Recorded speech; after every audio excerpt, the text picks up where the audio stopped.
오늘 그 갤러리에 올라온 그 음주운전 사건들 질문이 좀 많다길래 제가 요거 한번 읽어보고 답변을 하는 컨텐츠를 한번 해보겠습니다.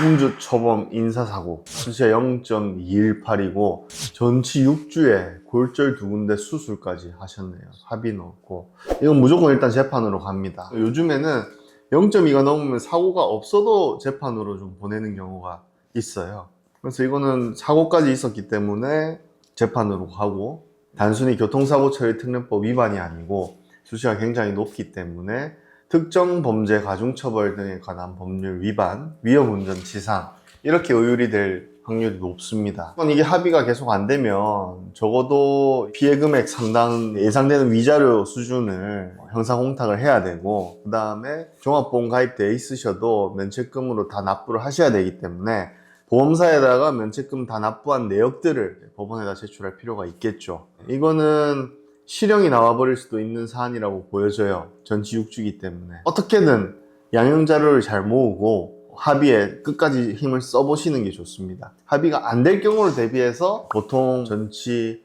1주당 한 1, 200 정도를 얘기를 하는데, 그것보다 좀 더해서 한 1000에서 2000 사이 정도를 형사홍탁을 하고, 그 다음에 아까 제가 얘기했던 보험사에 지급한 면책금, 입금 내역들을 자료로 첨부를 해서 선처를 받아야 될 케이스 같아요. 제가 봤을 때 수치가 너무 높습니다. 검사나 판사는 만취상태 운전이라고 생각을 할 여지가 너무 많습니다. 이거는 위험합니다.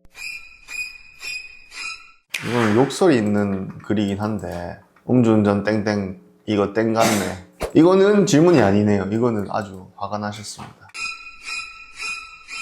자, 다음 사건이네요. 음주운전 초범 혈중 알코올 농도 0.115%. 벌금 얼마나 나올까? 음주운전 초범이고 아마 뭐 내용은 없는데 사고는 안 났을 것 같아요. 보통 이제 저희한테 전화 주시는 의뢰인분들도 사고가 났으면 났다고 하지, 보통은 사고 안 났으면은 별말을 안 해요. 아예 사고 났는지 여부 자체에 대한 얘기를 해야 되는지를 모르시거든요. 근데 예외적으로 중앙선 분리대나 갓길에 있는 뭐 보도블록이나 이런 거 부딪혔는데 그거 까먹으시는 분들이 있거든요. 근데 그게 왜 중요하냐면, 항상 질문하실 때 음주운전에 따라서 물적 피해 사고를 일으킨 경우에도 면허 취소 2년이 돼요. 그러니까 요 내용에는 없는데 사고가 있으면 물적 피해 사고냐 인적 피해 사고냐 이게 있는지 없는지를 반드시 알려주셔야 돼요. 어쨌든 없는 걸로 알고 보면, 잘못된 생각으로, 아니라는 생각으로 운전대를 잡고 1km 정도 운전을 했다. 잘못된 아니라는 생각을 하는 분들이 많죠. 왜 아니라는 생각을 하게 됐는지에 대한 소명이 좀 필요하겠죠. 예를 들어서 대리운전 기사를 호출했는데 안 왔다든지, 아니면 본인이 마신 양이나 이런 것들이 주량보다 한참 못 미쳐서 괜찮다고 생각을 했다든지 설명이 있으면 좋을 것 같은데, 어쨌건 저쨌건 0.1155 1km 정도 운전을 했으면 저는 한 6, 700 봅니다. 벌금을. 반성문 탄원서, 그 다음에 대리운전기사 호출했던 내역 등등등 양형자료들 제출을 하시면 정말 많이 깎이면 100만원 정도는 깎일 수가 있을 것 같아요. 여기 댓글에도 6, 700이라고 딱 돼 있네요. 이 댓글도 상당히 예리합니다. 역시 전문가 수준이시네요. 마지막 질문.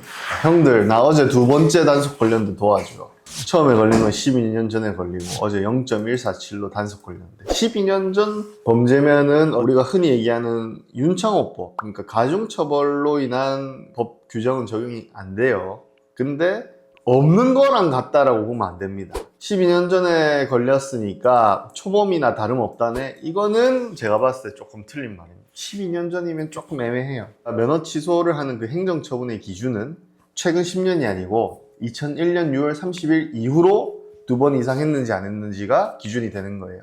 그러니까 형사처벌은 가중처벌은 안 되지만 면허 취소는 가중처벌 규정, 즉 2년 취소가 된다는 거예요. 일단 그렇게 알고, 평소에 간 수치가 높아서 맥주 500 한 잔 먹어도 해독이 잘 안 된다. 제가 이런 것도 사실 양형자료로 많이 내봤는데, 간 기능 저하 검사라든지 기타 간 수치에 대한 부분을 냈는데 큰 의미가 없더라고요.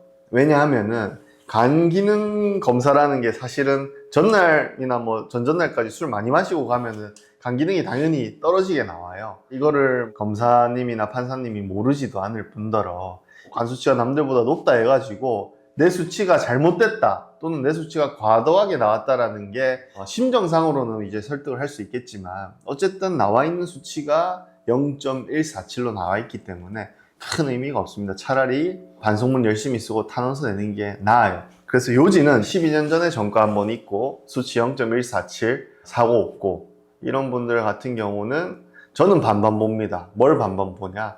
약식 기소될 확률 반, 재판 갈 확률 반. 근데 만약에 벌금이 나오면 제 생각에는 한 800, 900 정도 나오지 않을까 그렇게 생각이 들고 양형자료를 많이 내면 재판으로 안 갈 수도 있으니까 이런 사건은 뭐 혼자 하든 변호사를 통해서 하든 양형자료가 제일 중요합니다. 결론은 그렇게 하면 될 것 같아요. 요거는 저희 영상을 여기다가 누가 링크를 올렸더라고요. 이거거든요. 이게 제 영상이더라고요. 사실 신청을 해봐도 되고 안 해봐도 되는 거죠. 저희가 얘기를 할 때도 성공 사례나 이런 것들을 올려서 그렇지 확률이 엄청 높은 건 아닙니다. 다 그런 부분들에 대해서 고지를 하기 때문에 이제 저희가 과도하게 안 될 걸 된다고 한다든지 이건 무조건 해야 된다든지 이런 식으로 절대 설명 안 합니다. 면허 부재 절차 자체의 객관적인 수치라든지 이런 걸 보면 그렇게 높진 않은데 사람마다 나는 그래도 이건 아무것도 안 하면은 어차피 그대로니까 한번 해보겠다, 비용이 그렇게 비싸지 않으니까 해보겠다 하시는 분들도 있거든요. 반드시 해야 된다 이렇게 생각하지 마시고 본인 사례를 좀 저희한테 잘 설명을 해서 할지 말지 그렇게 결정하시면 제일 좋죠. 무조건 안 된다 이건 아니니까. 무조건 안 될 거면은 무조건 안 된다고 얘기를 하죠.